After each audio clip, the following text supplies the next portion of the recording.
Hoovering. Hoovering is a manipulation tactic to re-engage a former target of abuse. It's not an apology. It's not closure. It's a trap. Compare it to a vacuum cleaner, sucking you back in. Explain why it happens after discard or when you pull away. Narcissists don't want relationships. They want control and supply. They will say things like, I've changed. I miss you. You'll never find someone like me. There are different types of hoovers.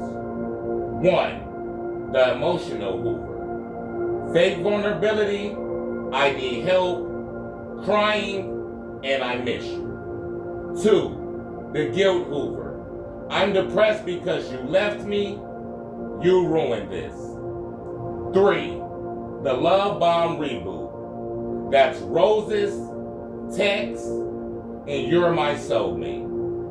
4, emergency hoover. I'm sick, someone died, you're the only one I can talk to. 5, the angry hoover. Rage when kindness doesn't work, you're cold, and you never loved me.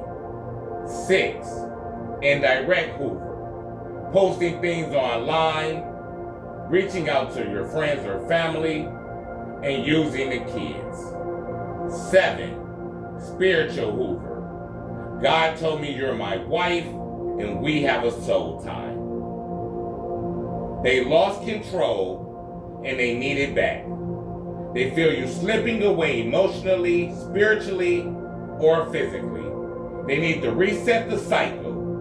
Love bomb, the value hoover. Your peace threatens their ego.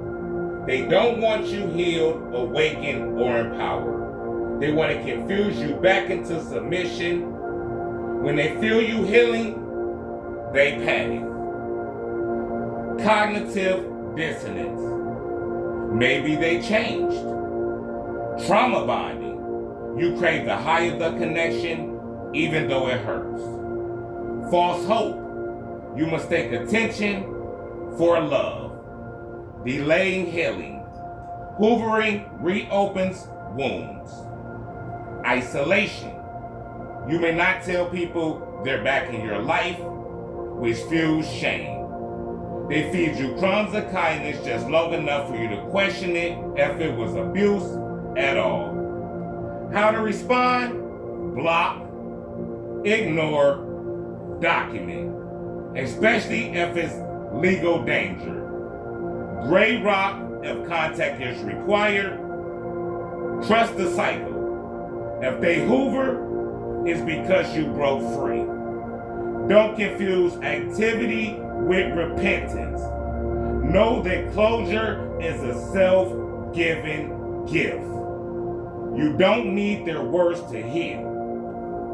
Hoovering is confirmation you never were the problem. Their return doesn't mean you were a strong supply. You're not being mean by ignoring them. You're preserving your soul. You didn't leave them cold-hearted. You left them empty-handed. They're not back because they love you. They're back because they lost control. You are not their home. You were just their power source. A healed version of you is their biggest threat. They may come back, but you don't have to answer. You broke the spell. You are not a vacuum bag for someone discarded self-worth. You are the evidence that freedom is possible. If they hoover smile, that means they know you're gone and that you're never coming back. You rose once, you will rise again. Still I rise.